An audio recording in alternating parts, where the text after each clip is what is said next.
both full and I want to be empty. I want to make sure that everything that he commissioned in me, I empty it all out. Amen. I don't want to go home full 2 times. You know, God said, what that is you got in you? What, Lord? Oh, no, come here. You didn't leave that there now? Well, Lord, you called me. I ain't called you. No. I got a good mind to send you back. No, Lord, please don't send me back. Don't send me back.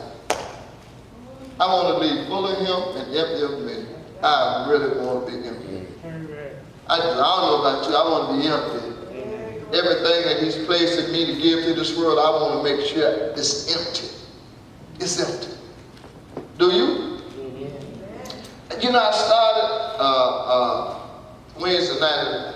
I believe the Lord wants me to talk a little bit more about it, because if you don't have a revelation of fullness, then you're gonna miss out on your inheritance. Ain't no devil, ain't nobody, ain't nothing can keep you from inheriting what Jesus has received for you. And you need to receive it. And I'm talking about to be effective. The Bible said this about Jesus, said he walked in the fullness of the Spirit. And we being his body ought to be walking in the fullness of the Spirit, because we're his body. Amen. You listening? How many of y'all want to meet him in the air? Yes. I ain't just talking about whether you're dead or I'm talking about you want to meet him in the air. Yes. You know, when Jesus told them disciples, you know the first place he told them to meet him at? When he came out of the grave, he said, meet me in Galilee. You know where he's telling you to meet him at? He said, meet me to my house. That's the first place. You want to meet him in the air, but you don't want to meet him here? See, y'all picked up some stones. Y'all don't know. I said, you want to meet him in the air, but you don't want to meet him here? I'm going to say it again. You want to meet him in the air, but you don't want to meet him here? You know what Jesus said when he saw him in Galilee? He said, why are y'all so unbelieving? It was the same man who he commissioned to go to the world to preach the gospel, but he told them where to meet him at first. He said, meet me in Galilee. He said, I'll see you there. People don't understand why I gather in this place by myself. Listen, I love being in this building, because he said he'll meet me here. Matter of fact, he'll even greet you here. Yes. He called it, he said, my father's house. He called it his father's house. Yes. Should be called a house of prayer. Sometime my man here, last night I came back here kind of, because we didn't finish doing no cleaning up. So I came in here by myself, and I was kind of like talking to myself. And the Lord said, what you want? You in my house and you want to talk to me? I said, well, I guess you heard me complain then. He said, I guess I did. He said, that's why I'm asking you to talk to me. And so I found myself, sweeping and stuff. And so I got there and I didn't want to go home. I said, man, Lord, I said, it's all right. He says, I'm always all right with me. And so I said, I want to ask you something, but he said, Gary, I already know the answer before you ask the question, so why you don't want to ask me? You know, sometimes how you think you can hide some stuff from God that you think you don't know. How many of y'all ever been like that? That he knew all of the answers for all of the questions you can't even ask. You do know that, right? Yeah, that's right. You don't believe that? Well, if he can't do that, then we need to quit calling him God. See, that's what makes him God, is because he is all-knowing. It ain't nothing you don't know. But then on top of it, he's your heavenly Father. And he wants you to know.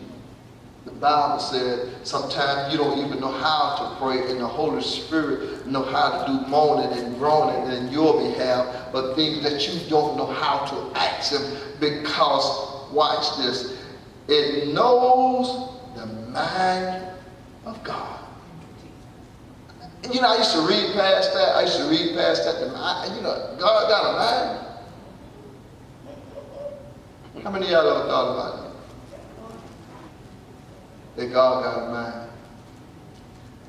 Now, I ain't talking about no brain. I said a mind. How many of y'all know what a mind is? You mean tell me you got one and you don't know what it is? Oh, okay. I see why the Lord had me to talk about study. You don't know nothing about the mind you got, do you? You ever heard people say this? You must be out of your mind. Y'all ever heard that phrase? Out of your mind? Well, since y'all have heard of that, tell me what that means. Your thought process? Huh? Your thought process? Your thought process? Y'all saved people around here. Y'all saved people. Let me read something to y'all. Y'all do know what the Bible says about let this mind be in you that was also, y'all do know that's in the Bible, right? Yeah. And then y'all try to act like y'all don't know what I'm talking about. See, God always chooses things for me to talk about because we think what may not be important to Him, because it ain't important to you, don't mean it's not important to Him. And listen. Let me say this to y'all. You think Jesus cared more about crumbs than He do His word? So what do you mean, brother, get crumbs? You remember what He told the disciples when they had them fed all of the people? He said, gather up the remains that nothing be lost. You mean to tell me He cared more about crumbs than He do His word?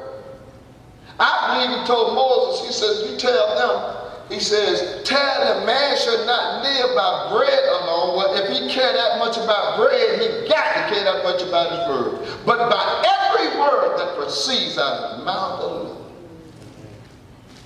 If He cares about every word, do you think we should be concerned about every word?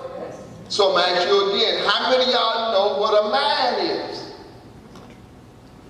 It's okay if you don't, because I know the Lord want me to, I know He want me to talk about this because when I was in school, now I was a little lazy.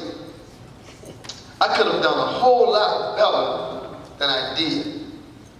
When I was at Eagle, I was somewhere in the top 20 in my class. I didn't even know it. I didn't even know I was that small.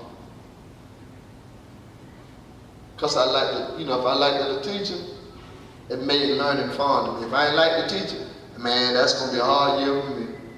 If I didn't like the teacher, and that's crazy, but that was just something, I don't know why. But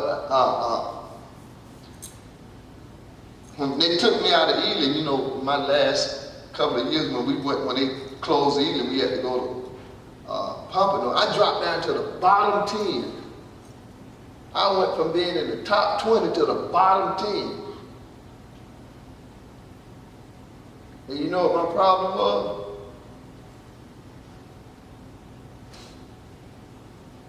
I wouldn't study. I didn't want to study. 2 Timothy 2:15 says what? Come on, y'all turn it. I'm going to use the rest of these minutes talking about a word that most of us know is in the Bible, but we probably just kind of like, I want you to notice what it did not say. Now this is important that you do, but it did not say that.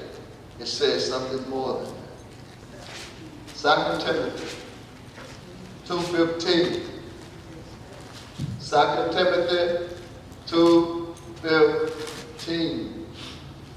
2 Timothy 2:15.